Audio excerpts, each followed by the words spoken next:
Olá, pessoal, seja muito bem-vindo a esse podcast que é um ponto fora da curva. Hoje eu, Yuri Moreira, eu trouxe aqui Jane Carvalho, nossa coordenadora do português. Olá, pessoal. E ele, Vitor Rocha, nosso coordenador da matemática. Oi, gente, tudo bem? E a gente vai falar um tema aqui para vocês super importante. É um tema que vale para tudo o que a gente faz lá no nosso curso. É o norte da nossa vida profissional e também da nossa vida pessoal. E o tema é cultura e liderança.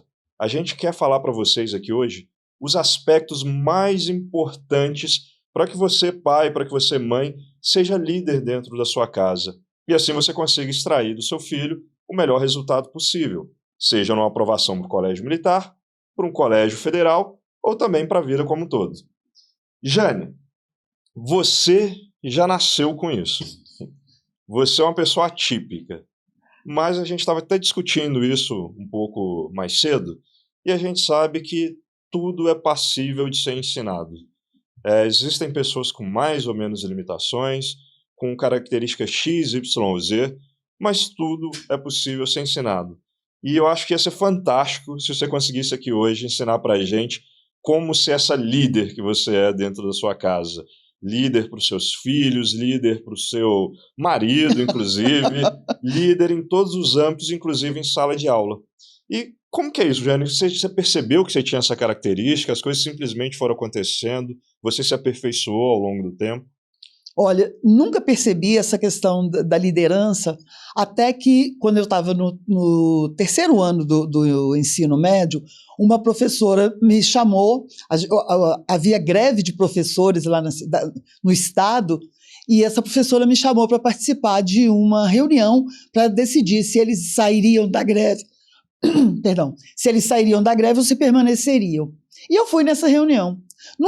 Um monte de professores, todo mundo lá se manifestando, gritando, embora fosse um ambiente fechado, e aí me chamaram para poder falar, como estudante do curso de normal, né, um curso para professores, para que eu falasse também. E colocaram isso, sabe, como líder da turma e tudo mais.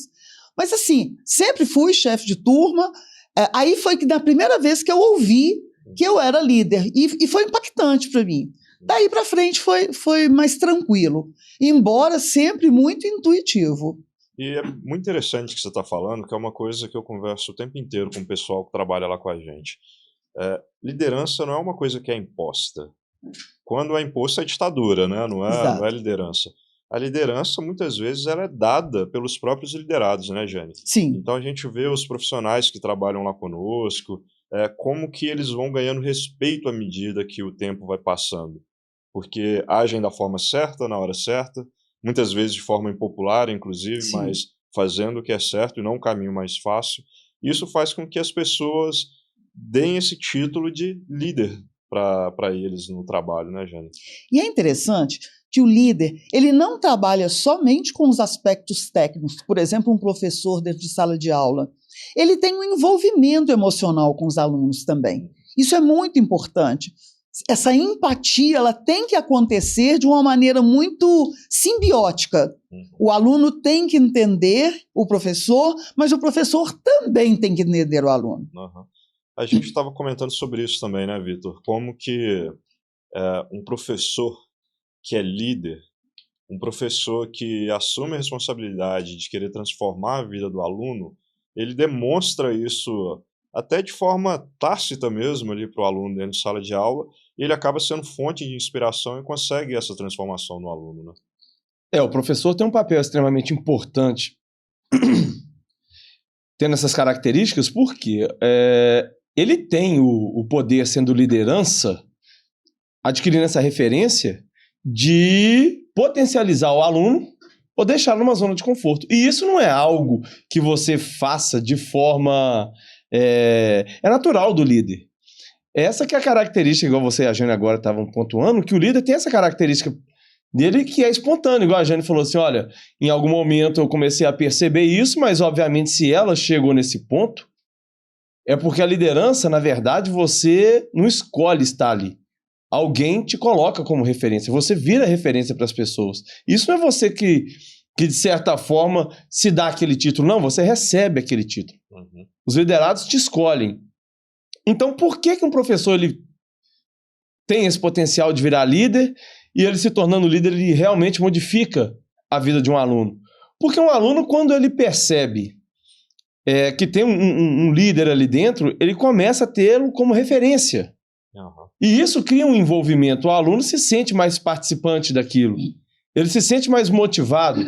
Ele se sente, de certa forma, trabalhando por um objetivo. Não fica mais aquela coisa tão abstrata de chegar, assistir uma aula, aprender um conteúdo. Não, ele se sente participante daquilo, ele se envolve com aquilo. O líder tem essa capacidade de trazer as pessoas e envolver as pessoas no processo. Aham. E aí, sentindo-se participante de tudo isso, o aluno trabalha pelo objetivo final. Uhum. E essa é a grande sacada, porque a sala de aula é um tempo muito curto de estudo em relação a um dia.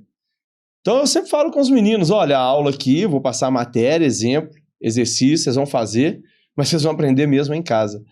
E quando o líder tem esse poder de persuasão e os alunos confiam e dão credibilidade ao que ele fala, eles fazem. E vai chegar em casa, essa mensagem vai continuar no coração dos meninos. Isso usou uma palavra muito importante aí, que é credibilidade, né? Credibilidade. O líder precisa ter credibilidade. Você usa muito essa metáfora, esse versículo, inclusive, que o pai deve guiar o filho no caminho, Exato, né, Jane? Não exato, pelo caminho. exato. Isso tem a ver com exemplo. E nada mais passa uma credibilidade tão grande quanto um bom exemplo. E os pais precisam dar bons exemplos para os filhos, né, Jane? É aquela história, o exemplo arrasta, né? A fala não adianta nada. Falar, falar, falar, ainda é muito interessante, porque as crianças menores, elas têm um tempo de concentração muito pequeno. Uhum. E os pais, às vezes, ficam lá fazendo aqueles discursos de 15 minutos, 20 minutos, contando a vida toda e sempre exaltando o lado dele para poder justificar certas atitudes negativas do filho. Isso não resolve. O exemplo arrasta. E eu gosto muito, quando eu estou trabalhando, quando eu estou conversando, eu gosto muito de contar historinhas. Uhum. Prende muito a atenção de todo mundo. Então, todo mundo fica. Ontem mesmo, por exemplo, eu entrei numa sala, a menina estava toda dormindo, aí eu comecei contando uma história para poder chegar onde eu queria. Ela levantou e ficou toda atenta. Então, eu sempre usei isso, tanto em casa com os meus filhos, quanto em sala de aula. Às vezes, histórias hipotéticas, mas parecendo para eles serem reais, para que eles pudessem, a partir dali, tirar um ensinamento e mudar uma determinada atitude. E essa questão da história é muito importante, inclusive, para o fortalecimento da cultura, né? Seja no ambiente de trabalho, seja no ambiente familiar. Exatamente. Você perpetuar o porquê que você faz aquilo, o grande exemplo. Eu estava conversando com o pai daquela aluna que foi fazer uma avaliação com a gente há uns dias atrás, e ele chegou um momento e perguntou assim para mim: o que você acha que eu devo ensinar para minha filha que é o mais importante? A gente já tinha abstraído a parte do português e da matemática, né? E aí eu falei, cara, você tem que ensinar para ela o que você é. Você é uma pessoa que venceu na vida de forma profissional, com muito trabalho, saiu de uma condição X de vida e hoje tem uma condição muito melhor, trabalha muito para dar uma vida confortável para sua família. Você tem que mostrar para ela quem que você é. A partir disso, ela vai aprender a trabalhar muito também, vai dar valor para isso. E essa transmissão da cultura é muito importante dentro de casa, né, gente? Exatamente. É o que eu disse. Não são as palavras que vão trazer o filho, mas exatamente a atitude. Uhum. Às vezes até levar no trabalho para poder perceber. Quantas vezes eu levava os meninos, era possível, os meninos menores, eu levava para que eles me vissem trabalhando. Isso é importante. Isso é muito importante para que eles possam, de verdade, ter uma boa base para se estruturarem. Ô, Vitor, você comenta muito que a matemática, ela, apesar de ter a parte que é abstrata, a vivência prática ajuda muito nessa compreensão da matemática. E, inclusive, capacita muito os nossos alunos a conseguirem resolver questões complexas, questões que são muito maduras, inclusive, para a idade deles. Dentro de casa, essa questão que a gente está falando, de contar a história, de dar o exemplo, a gente consegue fazer uma analogia semelhante à matemática sobre a importância de dar o exemplo e também reforçar com a fala o que você está fazendo, por que você está fazendo, os motivos. Como você mesmo disse, envolver o aluno dentro da história por completo. A Jane sempre fala isso, né? É engraçado que essa questão da liderança da Jane, quando eu cheguei lá, eu logo percebi isso também e aprendi muita coisa com ela. Sem dúvida. E essa questão de liderar é interessante porque a matemática, ela, de certa forma, trabalha o raciocínio, as regras, a disciplina, a organização. A gente fala isso muito aqui no podcast. E é uma característica que um líder precisa ter. Ele precisa ser organizado, ele precisa ser metódico. Ele precisa ter os processos bem estabelecidos. Ele precisa ser forte, inclusive. E os problemas matemáticos, eles testam essa força mental da pessoa. Porque senão a pessoa desiste. Uhum. Essa resiliência. O problema de matemática não é um problema que você lê e resolve. Problema de verdade. Você lê, você vai se deparar com uma dificuldade na maioria das vezes. Com uma situação que te tira da zona de conforto. E você tem que ter resiliência, persistência. Tudo isso são características muito presentes na vida de uma pessoa que ocupa essa posição de liderança. Uhum. E o aluno que se sente motivado, que trabalha muito isso, ele acaba adquirindo essas características. Porque, obviamente, não existe um indivíduo que, por um lado, ele é persistente, resiliente, por outro não. Né? Que aceita situações. Simplesmente fala, eu não sei esse exercício, pergunta para alguém, e aí é o que eu estou falando. Esse aluno que pergunta para alguém que vai pedir socorro em excesso, ele já não está desenvolvendo essa característica de liderança. O líder, ele não pede socorro, é o contrário. Ele ajuda. Então, quantas vezes a gente, ano passado, esse ano, alunos que realmente ajudam os colegas. Eu já tive alunos que pegavam o colega pela mão e falavam, vamos lá, vamos tirar dúvida lá com o professor depois da aula. Não, eu tô com vergonha. Vamos lá, e arrastava. Obviamente foi uma aluna que foi aprovada no colégio militar, tem todas as características para ser aprovada numa prova como essa. Então, a matemática ajuda muito nesse molde da personalidade da pessoa, porque é um constante embate com problemas, e os alunos ali eles se deparam o tempo inteiro com situações que vão tirar da zona de conforto, onde por mais que você já tenha uma aptidão, uma questão técnica ok, boa, mas novos desafios surgem diariamente, não tem como, inclusive para professores, qualquer pessoa. A matemática, ela realmente, nessas características, ela ajuda muito. E é muito interessante também porque eu acho uma grande metáfora para a vida. A vida sempre vai te testar, sempre vai te frustrar de alguma forma. E você fazer isso num ambiente controlado, que é o ambiente da escola, um ambiente familiar, é o melhor dos mundos. Você pode se frustrar, inclusive fracassar. Né? Você fala muito isso, né, Jane? A gente tem que errar várias vezes. Exatamente, para poder aprender. Para poder aprender. E você faz isso num ambiente controlado. E lá na frente, obviamente, você vai ser um ser humano melhor para poder encarar os problemas da vida. Agora, eu vejo, Jane, óbvio que não são todos, mas algumas famílias que elas fogem do embate, desse momento que o Vitor está falando, que é o momento do fracasso. Algumas pessoas que não tentam, inclusive, ou que abandonam o processo no meio do caminho, com medo do fracasso. E eu acredito que isso traz uma consequência enorme, você sempre desistir, você sempre fugir, você não se sujeitar a errar, inclusive. É interessante que existem pais realmente que se omitem do papel de liderança. Eles não querem ser líderes porque dá trabalho, dá muito trabalho ser líder, sem dúvida. Você tem que organizar, você tem que confiar, você tem que cobrar, e os pais não querem fazer isso, alguns pais não querem fazer isso. Então, eles acabam deixando o filho muito solto, muito à vontade. E aí, às vezes, até desistem do cursinho exatamente pela obrigatoriedade da constância ali e da constância.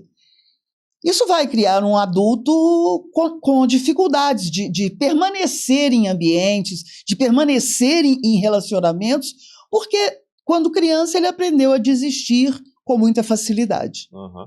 E a gente vê isso claramente, né, Jane? Assim, esses alunos que são aprovados, não foi fácil para ninguém, né? Todos eles se depararam com alguma dificuldade no meio do momento, inclusive familiar. e a família decidiu, não, a gente vai mesmo assim, e foram lá e conseguiram uma aprovação no fim. É verdade. Tem que haver realmente esse ajuntamento, essa coisa bem, bem próxima de família, de filhos e pais. O envolvimento tem que acontecer. Sem dúvida, dá trabalho, dá muito trabalho. Inclusive para os pais. Às vezes, eu percebo que a mãe está sozinha nesse processo de orientação, de cobrança, de incentivo, de fiscalização. E aí, quando eu posso, eu chamo o pai. E eu chamo da seguinte maneira, e é incrível, gente, eu tenho até um certo trauma disso. A mãe faz tudo. Eu sempre uso a metáfora do bolo. A mãe vai lá, amassa, põe para assar, decora.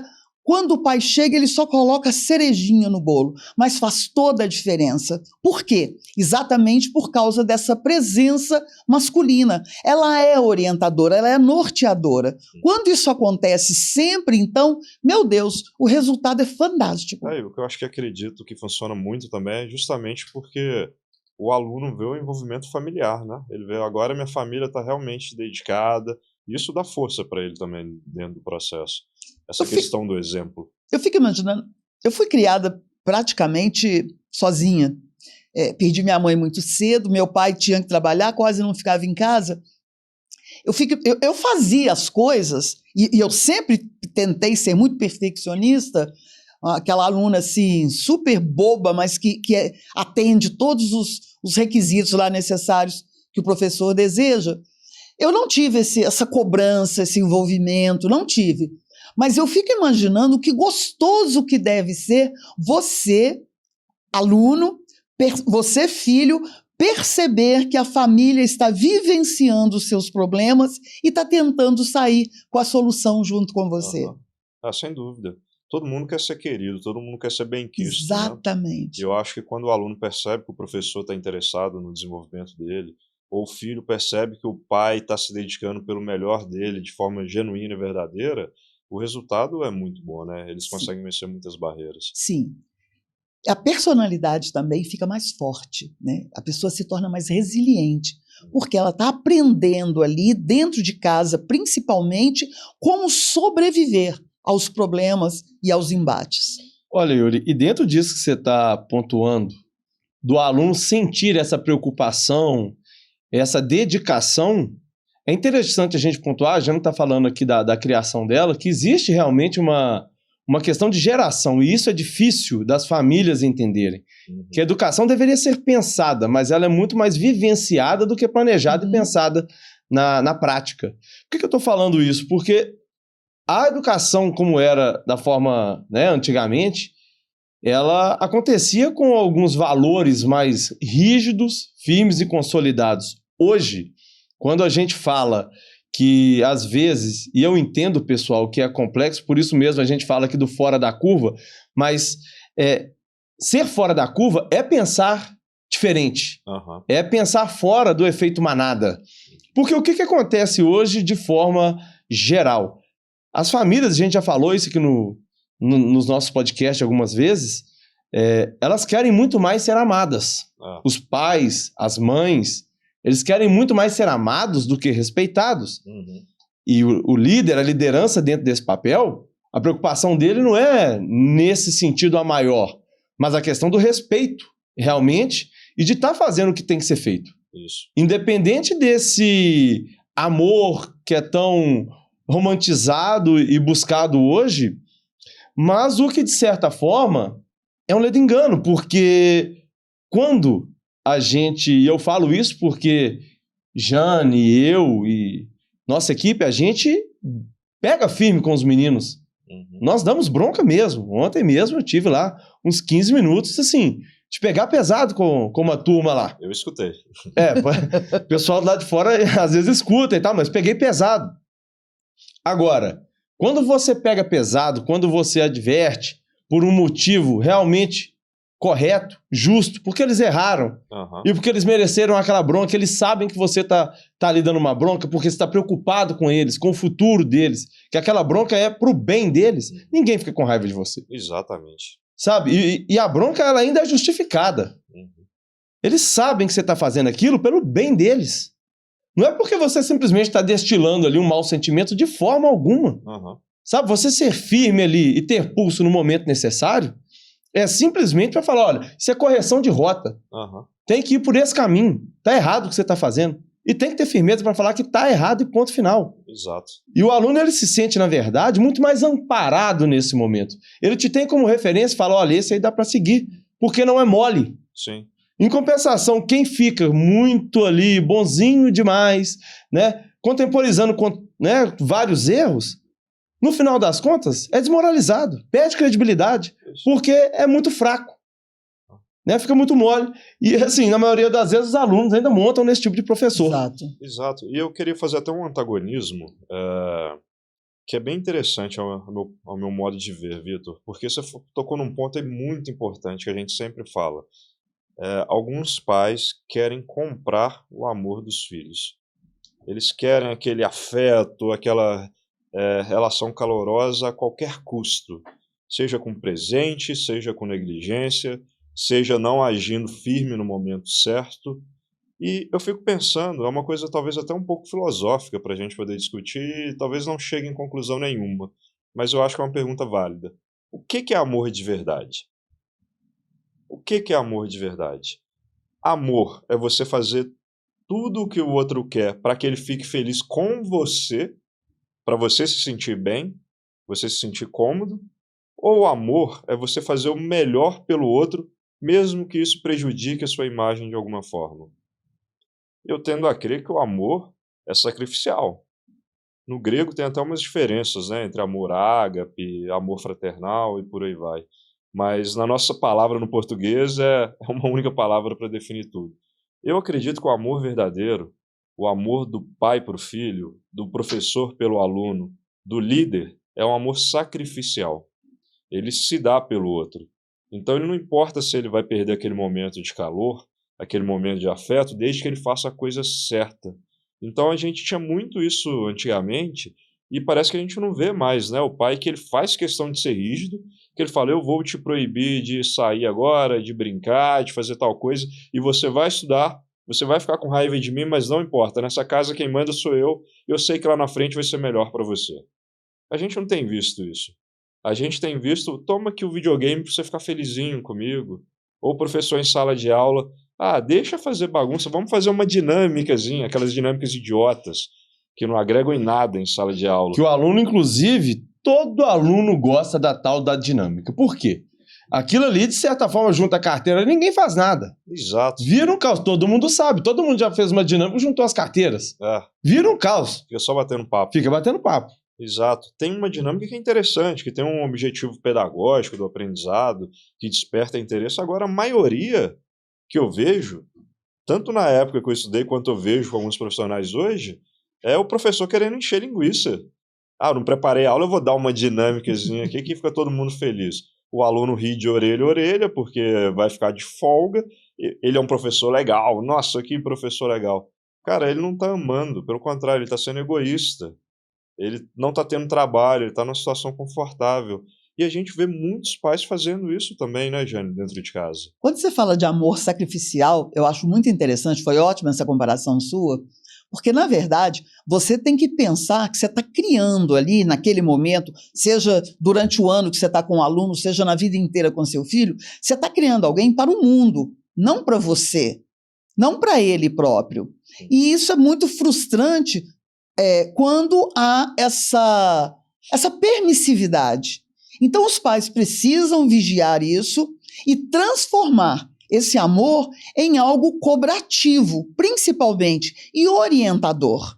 Uhum.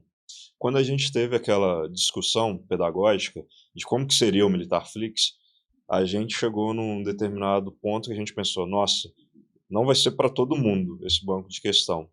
Vai ter gente que vai pegar para fazer esse banco de questão e não vai conseguir sair do lugar. E vai desistir do processo. Então vai ser um produto que não vai vender muito.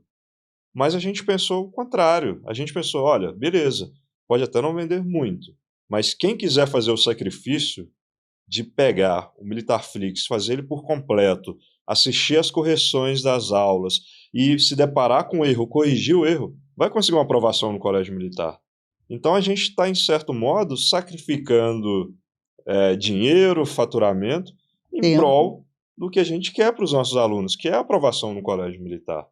E eu vejo que tanto no meio profissional quanto no meio familiar, a gente vê gente que quer o caminho mais fácil. Eu não vou nem falar o caminho errado, mas o caminho mais fácil, o caminho mais tranquilo.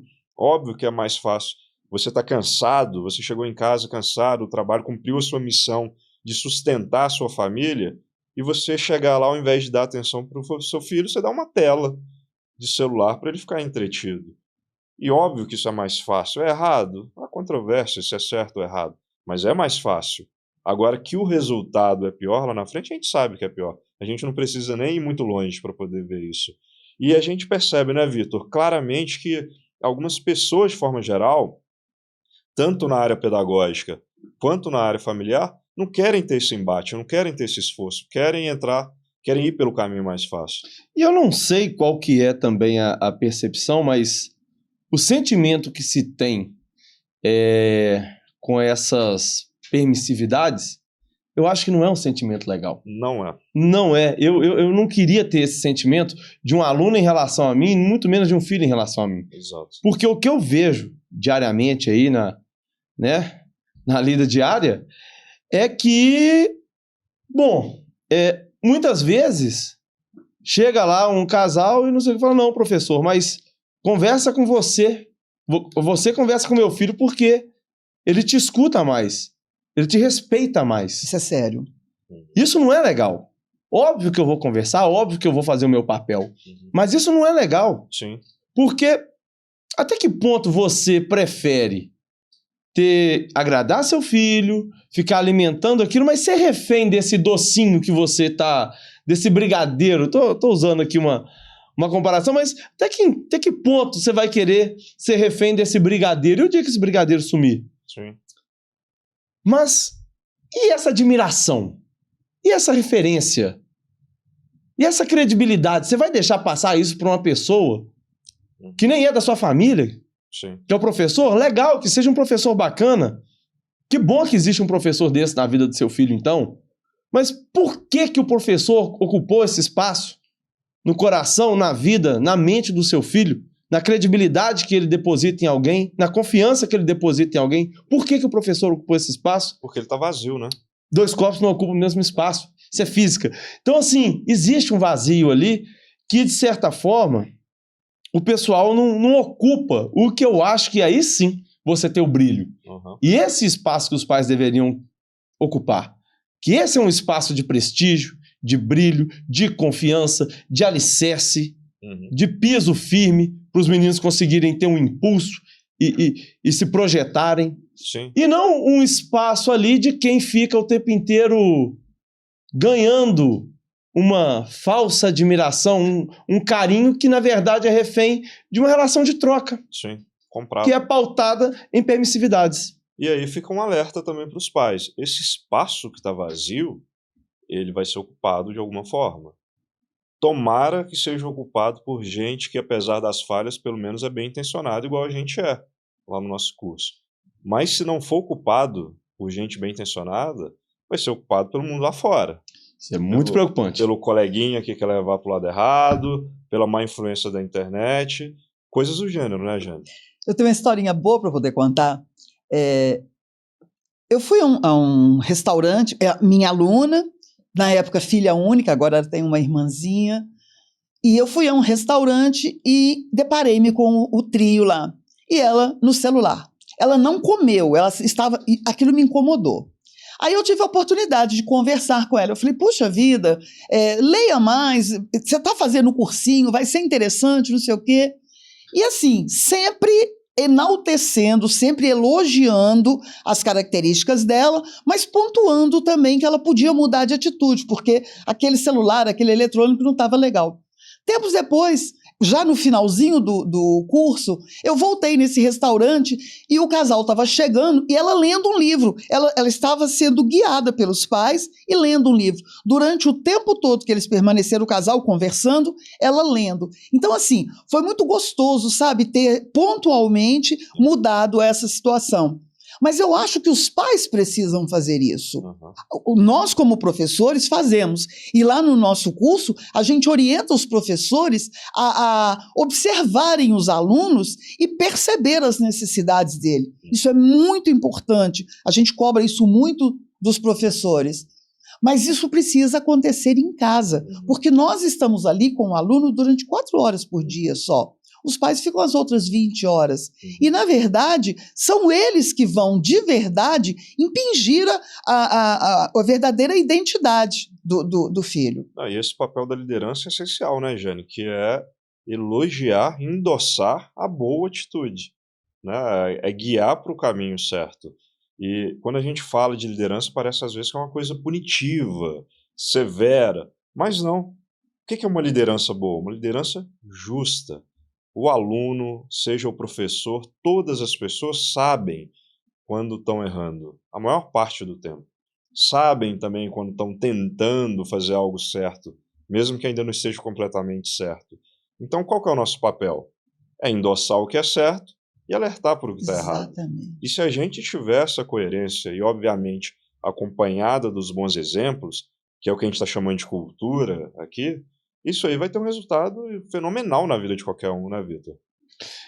Tem resultado, porque pensar que a liderança é algo punitivo é não entender o conceito. Pelo contrário, quem está buscando um líder está buscando confiança, está buscando se desenvolver, está buscando conhecer, está buscando alguém que oriente, sabe? Então, assim, não existe punição nisso. Só que, quando vem o conceito de liderar, você tem que ter firmeza. Se você não tiver firmeza, você não tem a confiança dos seus liderados. Sim. Não adianta. Obviamente, você precisa de uma parte técnica. Você tem que ter o conhecimento técnico.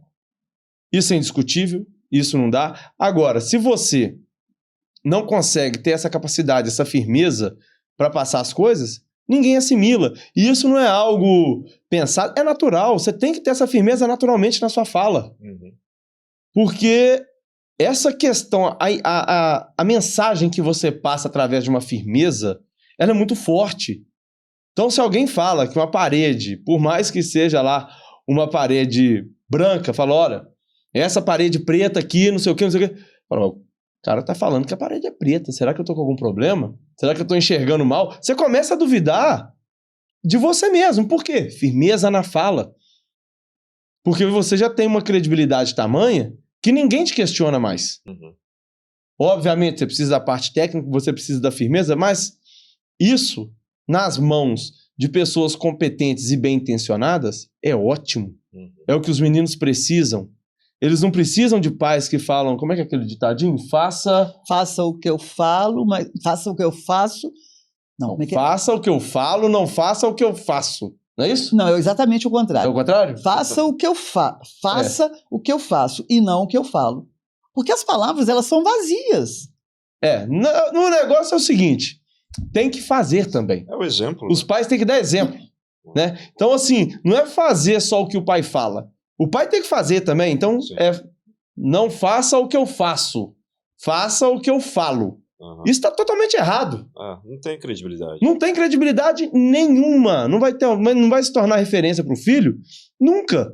Porque as atitudes não corroboram com o discurso. Exato. Inclusive, fica até ali aquele falso moralista. Não, aquela situação típica o pai vai lá e repreende o filho que o filho contou uma mentira. Filho, é muito feio mentir, você não pode mentir de jeito nenhum, isso é feio, é errado, Deus não gosta, recrimina a criança. Aí, de repente, o pai vai e faz uma coisa simples, assim, que a gente sabe que a gente Manda mentir umidade. Deixa a toalha molhada em cima da cama. Esqueceu a toalha molhada em cima da cama. Aí o filho vê aquilo, aí ele chega, não conta pra mamãe, não. Se a mamãe te perguntar, não fala que foi o papai. Ou seja, o exemplo totalmente antagônico àquilo que ele está pregando. E por mais que seja uma questão simples, principalmente para as crianças, mas também para os adolescentes, esse exemplo ele é mais forte do que a própria fala. Exatamente. E são situações que, assim, pessoal, a gente entende que são situações cotidianas e que muitas vezes vai acontecer mesmo, não tem jeito. Essa correria do dia a dia, às vezes essas coisas passam.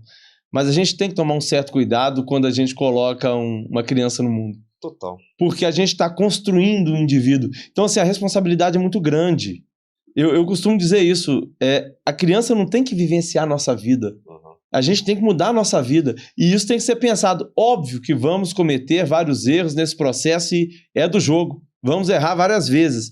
Mas você racionalizar isso daí e pensar mais sobre as atitudes, com certeza vai te conscientizar mais e você vai conseguir diminuir essas derrapadinhas do dia a dia que a gente acaba, essas escorregadas que a gente acaba dando por aí. Eu tenho um outro exemplo para poder dar. A minha filha, ela, adolescente, ela foi com o pai dela no centro e aí num determinado... Que ele não me ouça, tá? Num determinado momento eles foram lanchar. E na lanchonete você comia primeiro e depois pagava. Não, você pagava primeiro e depois comia.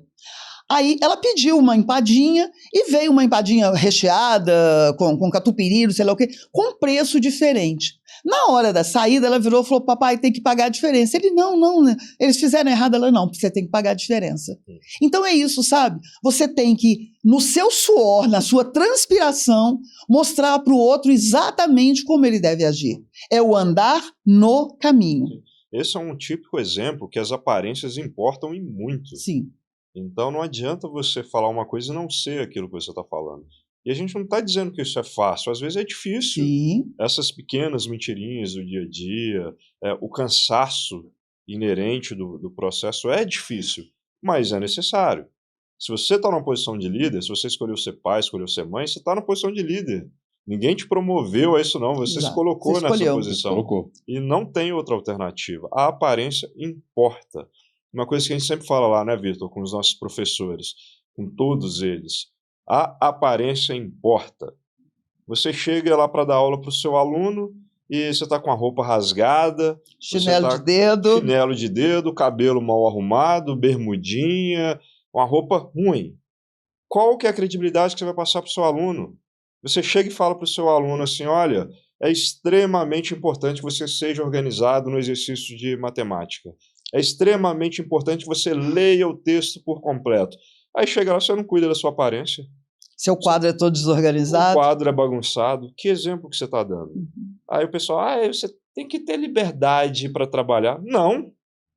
A aparência tem que ser boa. A gente dá exemplo para as pessoas. A aparência tem que ser condizente com a sua fala. Não adianta nada a gente chegar e pedir uma coisa para os alunos para eles se assentarem, certo, né, Jane? Você faz isso o tempo inteiro com eles, que é importante para o dia da prova, inclusive para absorção de conhecimento, e a gente chega lá, o professor está todo desleixado. A gente não pode ser conivente com esse tipo de situação.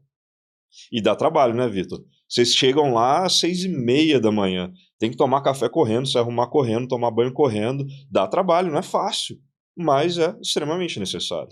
É necessário. Isso eu costumo dizer, Yuri, que cada profissional, ele escolhe, de certa forma, com suas atitudes, com sua dedicação, enfim, com seu empenho, o lugar que ele quer ocupar. Existe uma massa profissional que é senso comum. No caso de professor, eu costumo dizer que é até palestrante. Chega, quadro, pincel, dá palestra, explica conteúdo. Voz empoada, né? E vai embora. Isso tem aos montes. Não é só isso da aula.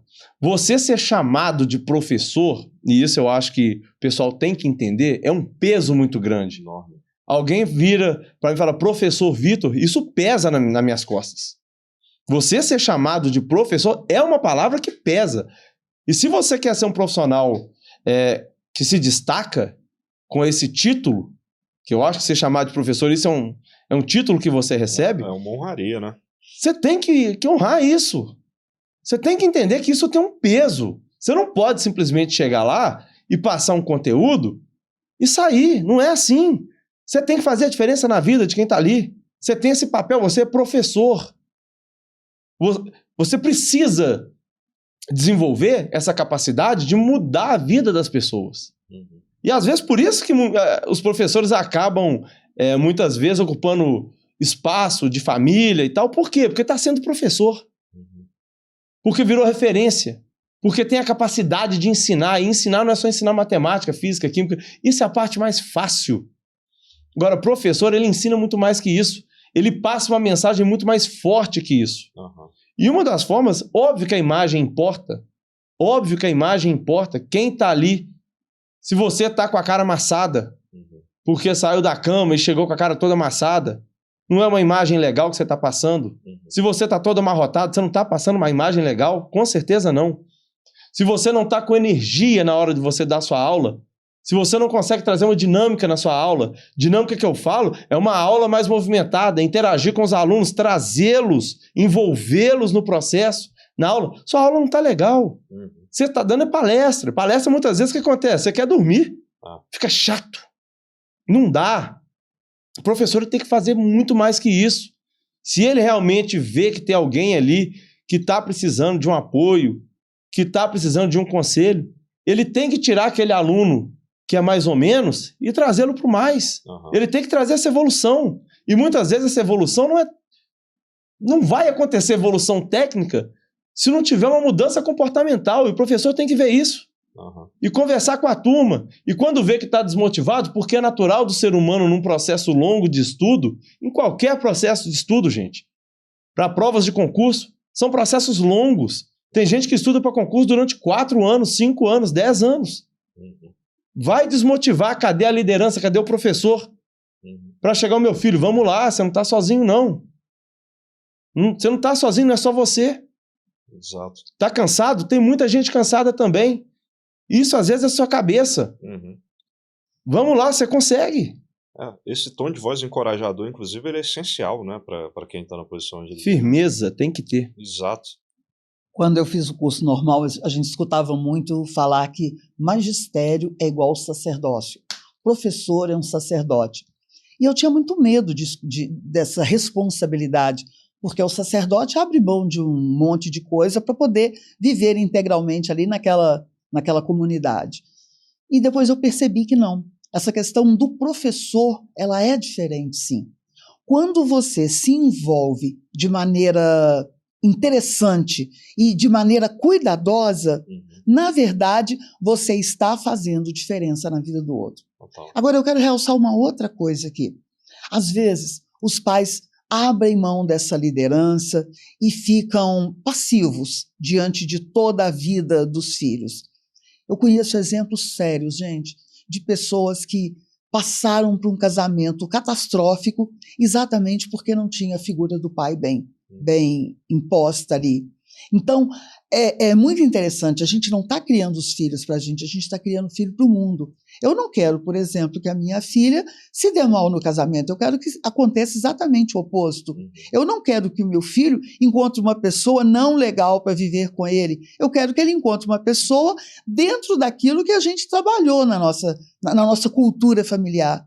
Então, os pais, os professores, eles têm de verdade que fazer a diferença na vida de cada um. Sem dúvida, ser esse exemplo, né, essa referência. Quando você tem um exemplo muito bom, muito forte dentro de casa, com alto nível, o sarrafo aumenta, né? Naturalmente você não aceita qualquer coisa que você encontra na rua, em todos os aspectos. Nem consigo mesmo, né? Sim. Você consegue melhorar a si, porque suas referências são muito boas. E quando você tem um professor que é uma referência muito boa, e mais ainda, você tem uma família que é uma referência muito boa, esse aluno, ele está... voando. Ele está voando, assim, não tem chance dele se dar mal na vida de alguma forma, né? A gente se molda ao ambiente que a gente vive.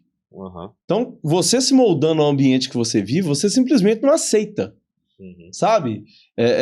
Você começa a ficar constrangido, entendeu? Em participar daquele ambiente e não ter aquela vibração, e não ter aquela energia, e não ter aquele desempenho. E resultado também. Aquele resultado, você começa a correr atrás. A gente vê muito, inclusive, né? Alguns alunos que chegam pra gente no meio do curso, tanto no online quanto no presencial, e são alunos que têm uma cultura diferente, que não são muito bons em matemática, não são bons em português, não gostam de estudar, são muito do joguinho, não tem aquela ambição de crescer, de evoluir, e quando eles entram no meio ali da nossa comunidade, quando eles estão interagindo no online com outros alunos, ou interagindo no presencial com outros alunos, eles se transformam, né? Porque a referência muda completamente. Transforma, e é algo que você se sente participante de um meio muito mais legal. Por mais que esse joguinho, esses eletrônicos, aquilo ali é muito... Como é que eu vou falar? é muito só, é muita solidão. É você e a É tela. alienador, né? Sabe? Quando você está num meio de desenvolvimento de conhecimento, de classe, muita gente, participante, e uma evolução conjunta, isso é muito legal. Você se sente participando de um grupo muito seleto, muito especial, muito dedicado, com uma energia muito alta. É muito diferente de quem está parado ali, hipnotizado por uma tela, vidrado com o olho, sabe? É diferente. Os alunos são vibrantes, têm notas. Me orgulha ver um aluno que, por mais que tenha ali um desempenho ruim, às vezes, em uma prova, ele está ali chorando. Falou, professor, olha, como que eu tirei essa nota? Como que eu tirei essa nota? Foi uma nota baixa, não sei o que. Beleza, é isso mesmo. Indignado, esse sentimento de não aceitação do erro, em não aceitação da falha. É isso que vai fazê-lo crescer. Então, assim, ele pode ter, sei lá, deu mole nessa prova, mas a reação dele me dá certeza de que daqui uma ou duas provas, na próxima, provavelmente, ele vai ter uma nota muito melhor, que ele vai evoluir. Porque ele não aceita erro. Ele não é passivo. Pelo contrário, ele é uma pessoa indignada. Não, e a gente, Vitor, o ser humano ele tem uma capacidade de adaptação muito grande. E a gente se acostuma até com o mau cheiro. É verdade. Quando o cheiro é insuportável, você chega num lugar, o cheiro é horrível, e você continua muito tempo naquele lugar, chega um momento que você para de sentir esse cheiro. O ser humano ele é adaptável tanto para coisa boa, como você acabou de falar aí, quanto para coisa ruim. E eu vejo algumas famílias que estão lá fora, que não participam disso tudo que a gente vive aqui, como que elas acham que aquele mau cheiro é a realidade. E não tem como ir longe, não tem como ir além daquilo. E eu acho que a gente consegue resgatar, inclusive se transformam, né? E aquele mau cheiro fica insuportável. O aluno não consegue mais viver aquele estilo de vida. A família não consegue mais viver naquela desunião, né, Jane? Cada um para um lado, na mesa, mexendo no celular. Eles não conseguem mais aquilo, porque eles veem o quanto que é melhor ter uma família unida, uma família que conversa, uma família que busca o autodesenvolvimento, inclusive. Venho eu com outra história. Ano passado, né, ele já tinha sido nosso aluno antes, mas ano passado, quando ele foi meu aluno, eu percebi assim, uma necessidade maior de dar atenção para ele. E era um menino que falava besteira, falava nome feio, sabe? Uma conversa assim, muito, sei lá, não agradável. Até porque o meio em que ele vivia, né, na oficina de carro do pai dele, ele tinha um linguajar muito pesado, muito diferente. E eu peguei esse menino pela mão, de verdade, peguei pela mão mesmo. E o resultado hoje é outro, ele é outra pessoa, fisicamente ele é outra pessoa, o semblante dele é outro. Mas foi necessário despertar na família um olhar diferente para poder fazer essa mudança acontecer. Então, assim, nós somos mediadores, nós professores somos mediadores, mas a função é estritamente familiar. E isso é importante que a Jane disse, desse papel do professor mediador, que traz essa luz muitas vezes, porque muitas famílias elas são bem intencionadas. Porém, dentro daquilo que você mesmo disse aí agora, Yuri, não existe, na verdade, uma referência, a referência é baixa. É uma questão de desconhecimento mesmo. O peixe acha que a água é o mundo, né? Que não existe nada além daquilo. Sim, a referência é baixa. Eles acham que a realidade é aquela, eles não estão percebendo o que eles estão vivenciando e que existe ali do outro lado do muro um mundo muito maior e muito melhor, que quando eles conhecem, sabe, essa boa intenção deles floresce e potencializa de uma forma assim, magnífica. E muda de vida realmente, porque vai viver num mundo muito melhor, no mundo de conhecimento, no mundo de interação familiar, no mundo de um amor verdadeiro, um amor que doa, um amor que vira referência, onde o pai vai se sentir prestigiado, que ele vai ter, sabe, a admiração do seu filho. Isso é importante. E vice-versa. E vice-versa. Sabe, o pai também admirando o filho, porque tá vendo o esforço do filho, a dedicação dele. E tudo isso fica um jogo, uma coisa muito bacana. A gente pode traduzir isso, inclusive, como liberdade, né? Você tem liberdade de amar realmente quem você quer amar, não quem está te comprando ou quem está te propiciando alguma coisa. E o amor, eu acho que ele é livre nesse aspecto. Você não pode chegar para sua esposa e falar, olha, eu vou te prender aqui dentro e agora você é obrigado a me amar. Mas não, você tem que ser um bom marido para ela frequentemente, levar ela para ela jantar em bons lugares, que eu sei que você faz isso, dar bons presentes, ser um ombro de apoio firme nos momentos que ela precisa. E, obviamente, isso vai fazer ela te amar mais. Mas se ela não quiser te amar mesmo com isso tudo, ela é livre para isso. Com filho é a mesma coisa. Não tem que comprar ele. Você tem que ser esse ombro firme nos momentos que ele precisa. Endossar as coisas boas que ele faz. Guiar nos momentos que ele está fazendo coisa errada. E aí, se um dia ele não quiser te amar, é a opção dele. Mas eu tenho certeza que vai. Porque a maturidade vai vir em algum momento. É a lei do retorno. Exato. O filho, a criança, por imaturidade ou adolescente, ele pode ficar revoltado. Eu já fiquei com raiva do meu pai ou da minha mãe em alguns momentos, com certeza. Mas hoje eu sei o bem que eles me fizeram, inclusive nos momentos que eu não queria fazer determinadas coisas. Minha mãe, Jane, ela tem um perfil muito parecido com o seu em alguns aspectos. E ela falava assim para mim, olha, você pode... Isso final de semana, tá? Nem era dia de semana, não.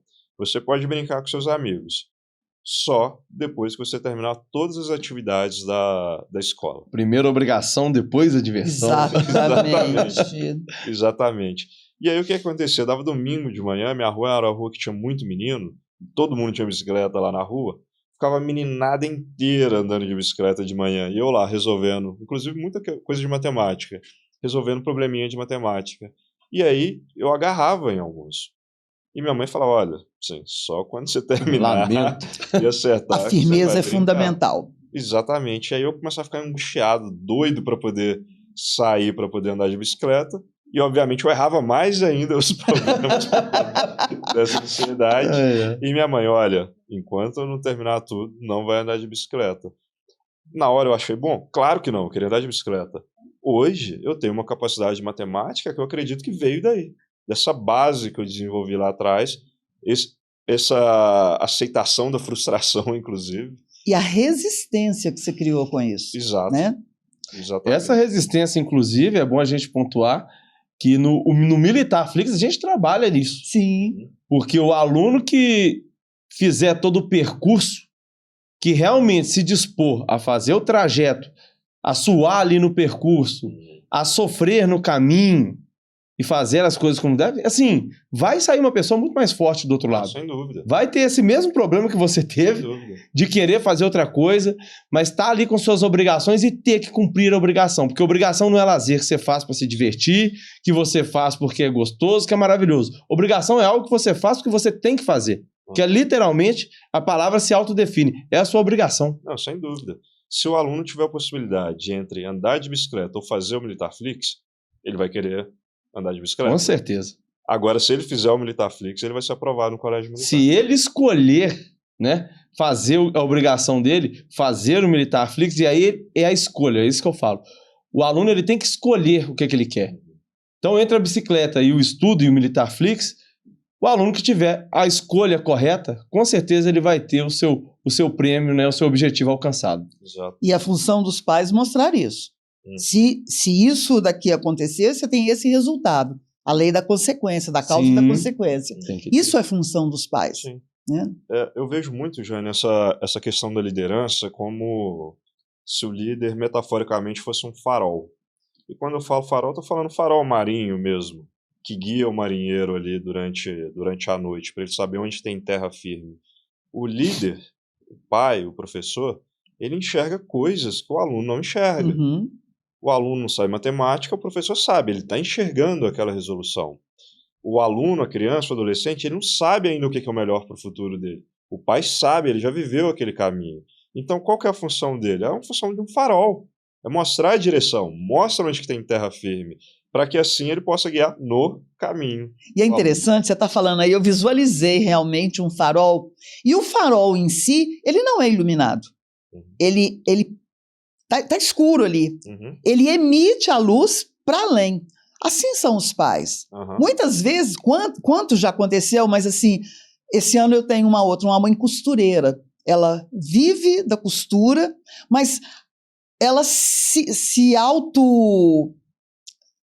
absteve de um monte de coisas para que a filha possa estar fazendo. E é uma mãe cobrativa, é uma mãe exigente. Então, é farol. Ela não é iluminada, ela ilumina o outro. Essa é a função do líder. Mostra o caminho. Né? Exatamente. E, obviamente, já tendo percorrido esse caminho, já tendo frustrações, inclusive, Uhum.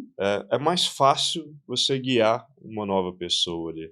Essa questão do exemplo ela é muito importante nesse sentido Exato. também. Você fala isso muito, né, Vitor? A capacidade técnica do professor impressiona o aluno. O aluno vê, nossa, esse problema matemático aqui que parecia impossível, você deu uma solução tão simples, tão didática. Isso inspira quem está ali no caminho do aprendizado. Total, a parte técnica é uma das formas que você tem que ter, e a premissa básica, para você se tornar esse líder. Porque o professor, às vezes, e eu acho que todo mundo já passou por essa experiência, você tem um professor meio carrancudo ali, que você não gosta muito dele, mas ele é muito bom. Você admira, não tem jeito. Você não consegue não admirar. Por mais que não seja aquela pessoa que você... mas você admira e fala, não, esse professor realmente é muito bom. Ele faz umas coisas que, assim, não tem como. Eu vou ter que aturar porque ele contribui muito, sabe? Então, assim, se você conseguir unir essas características, com certeza vai te dar uma credibilidade muito grande com sua turma, com sua sala de aula. É necessário isso. É engraçado que às vezes os meninos falam, né? Ah, professor, mas com você explicando parece que tudo é tão fácil. Mas não é isso. Você tem que ter também a segurança na hora de passar. Exato. Uma aula bem planejada, quando você realmente planeja a sua aula, você resolve os exercícios com antecedência, pensa as dúvidas que os meninos vão... né? Porque vai ter dúvida, vai ter pergunta. Você tem que ter a resposta ali na ponta da língua na maioria das vezes. Óbvio, nem sempre você vai ter. Mas você mostrar essa segurança, essa tranquilidade, conseguir passar aquela aula leve, mostrar que você está seguro do que você está fazendo, isso é fundamental para você construir a figura de credibilidade. Sem dúvida. Ô, Jane, você como uma liderança nata, se você pudesse dar um conselho para os pais ou para os professores que também estão seguindo, iniciando carreira, o que você falaria para eles que é muito importante na figura do líder? Exemplo. O exemplo arrasta, sem dúvida. Exemplo. Essa é a minha palavra. Você, Vitor, pensando numa família que precisa desse direcionamento ou de um professor que ainda não percorreu a carreira que você já executou e gostaria de aprender com você, o que você deixaria de exemplo para eles?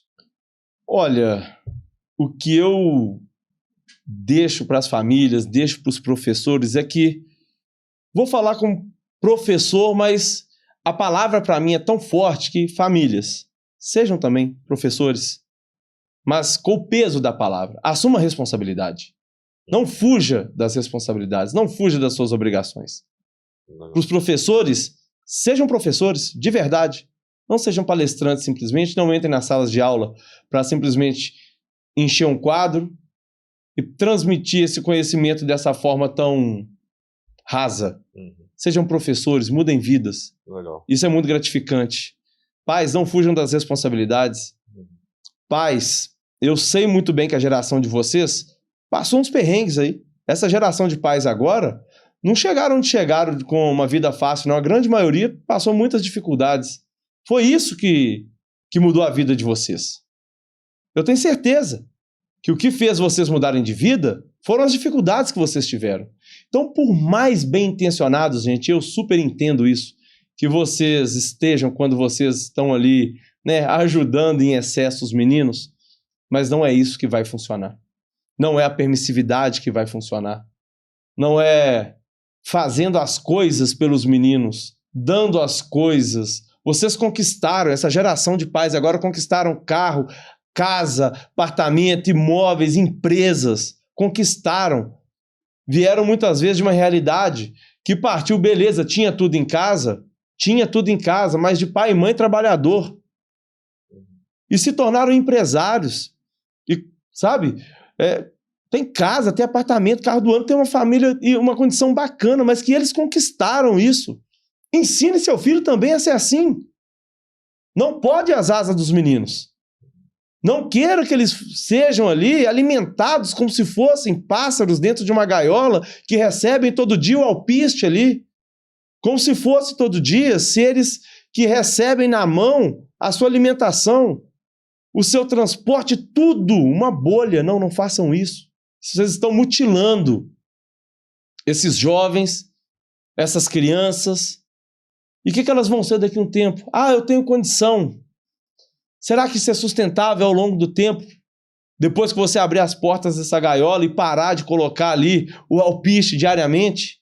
Pensem sobre isso. Vamos refletir um pouquinho. E, obviamente, a perfeição não existe, pessoal. A gente dá dicas aqui, obviamente, mas busquem uma realidade mais pensada, mais intencional, porque é questão da gente, pelo menos, minimizar essas condições que a gente está pontuando aqui. Porque se a gente começar a pensar diariamente vai ser um processo de aperfeiçoamento. Eu tenho certeza que vai ser bem legal o processo no final das contas. Show de bola, muito bom. Pessoal, se eu puder dar um conselho para vocês, vai ser o mesmo que eu dou para todo mundo que trabalha lá comigo. Tenha interesse genuíno no desenvolvimento de quem você está guiando. Tenha interesse genuíno no desenvolvimento do seu aluno, na melhoria do seu aluno. Tenha interesse genuíno no desenvolvimento e na melhoria do seu filho, da sua filha, porque eles vão perceber isso. E você, com esse interesse, vai fazer o seu melhor também por eles. E tendo esse casamento entre percepção e interesse verdadeiro, vocês podem ter certeza que o caminho é infindável, o céu é o limite. Então, para isso, pessoal, queria agradecer Vitor e Jane, assim, episódio excelente. Inclusive, vocês me deram muitos insights aqui que eu vou usar para mim também. Fico muito feliz por isso e tenho certeza que, mais uma vez, vocês dois ajudaram bastante gente por aí a fazer o melhor pelas pessoas que eles amam, né? Sejam pelos alunos ou sejam pelos filhos. E você aí também, se você acha que esse episódio pode ajudar alguém que você conheça, não deixa de compartilhar, não deixa de curtir também o episódio aqui, que você vai fazer um bem enorme para quem você quer ajudar, com interesse genuíno, inclusive. Muito obrigado, pessoal. Obrigado, gente. Tchau, tchau. Até o próximo. Até mais, obrigado.